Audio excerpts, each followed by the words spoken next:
Over 1,000 yards in the school's history. Backside of the eye. That's Matt Davis in motion. Play fake by Brown. Adams on the slants. Adams down to the 32.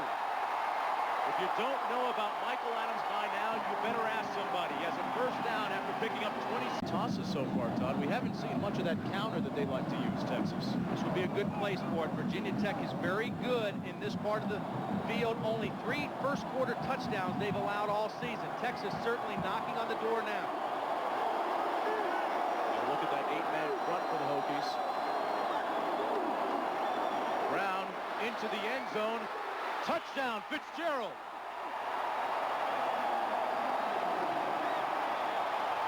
Cornell Brown, both guys coming from the end position.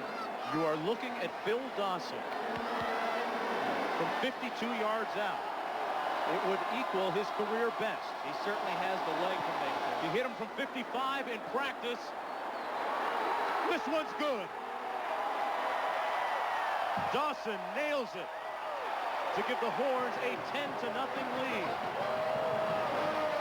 He is now 14 of 21 on the year, and you ask yourself, how close was it?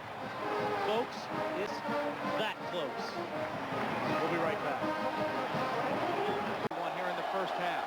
Still is split wide to the top of your screen. 3rd and 6 with 5:47 to play in the half. Play fake. Almost picked off, and Jennings makes the catch. Jennings with a first down at the 45-yard line. Man, I'm telling you, the safety, Chris Carter, already was taking pictures in the end zone on the interception. Have another look. Well, it's play action. Now the tight end is going to release right to the outside. This man is going to come unblocked. Watch Druckenmiller have to throw against the blitz with a man unblocked. Nobody blocks the outside rusher. He gets rid of the football. You don't think it's a game of inches? 2 inches to the inside, and Chris Carter is in the end zone for a Texas touchdown. As it turns out, Jennings, the big first down reaches a critical punting situation for the Longhorns. Keep an eye out for number 83. Where is he? He doesn't emerge on this one. Schultes hangs it up high. Green at the 41-yard line. And here comes Brian Still. Brian Still is going to take this one to the house. Touchdown, Hokies.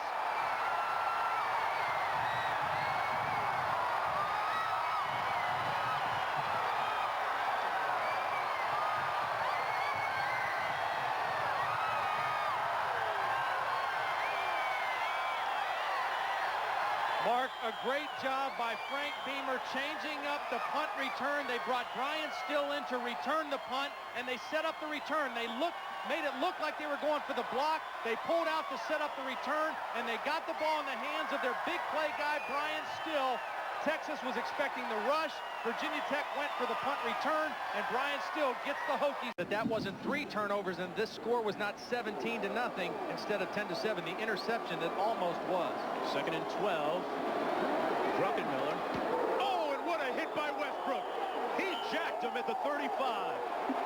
Somebody answer the phone. Maybe that. They ran the same double screen. You take a look at the pass rush by Brackens. He's going to force the throw early, right in the face of Druckenmiller. Had Druckenmiller been able to see what was out there awaiting Edmonds, he probably would have thrown it away. He couldn't see that Westbrook was ready to make the big stick, or he probably would have thrown this one in the turf. Westbrook just laid in wait on the double screen and came up with the big collision. I'm telling you, Todd, when Brian Edmonds comes to his... We've seen Westbrook make about 4 hits like that tonight. I mean, he is not only... 2nd down and 13 out of the shotgun.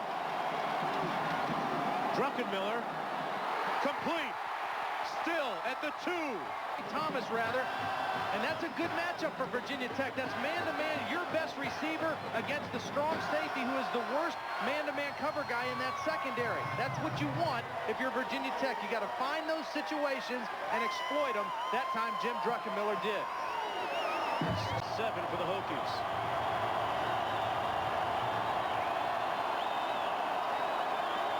Texas coming on a blitz. Druckenmiller has Still wide open. Touchdown, Hokies.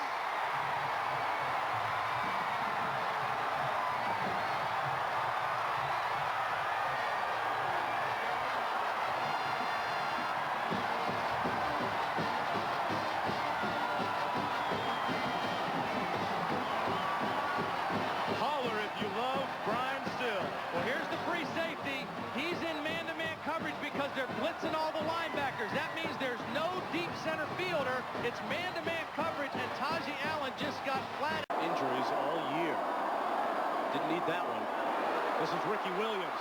Lowers the hat and plows over a DB at the 43 and is down at the 40. 13 yards. First down for the Longhorns. For a baseball player, he's a heck of a running back, isn't he? This is the power that Ricky Williams possesses. The full head of steam. He gets his shoulders upfield. And even though Killer's in good position to make the tackle, he's no match for Ricky Williams when he's got a full head of speed. Look at the power and the surge behind Ricky Williams. Runs right through the free safety down. So you can play for a tie and try to get it into overtime. Out of the shotgun, 3rd and 10, pressure. Brown gets it off, and he's picked up by Torian Gray. Well, Cornell Brown is the guy who's going to get the sack and is going to knock the ball out. He's holding it loosely. Cornell Brown holds the ball, and now, right now, the ball is on the ground. And Jim Barron picks it up, and nobody touches him. I mean, it's a heads-up. Just had 226 total yards, their lowest output of the season. And that's the play that Frank Beamer didn't call today. For Dean Blevins and Todd Blackledge, I'm Mark Jones. The final score, 28-10. Folks, it was all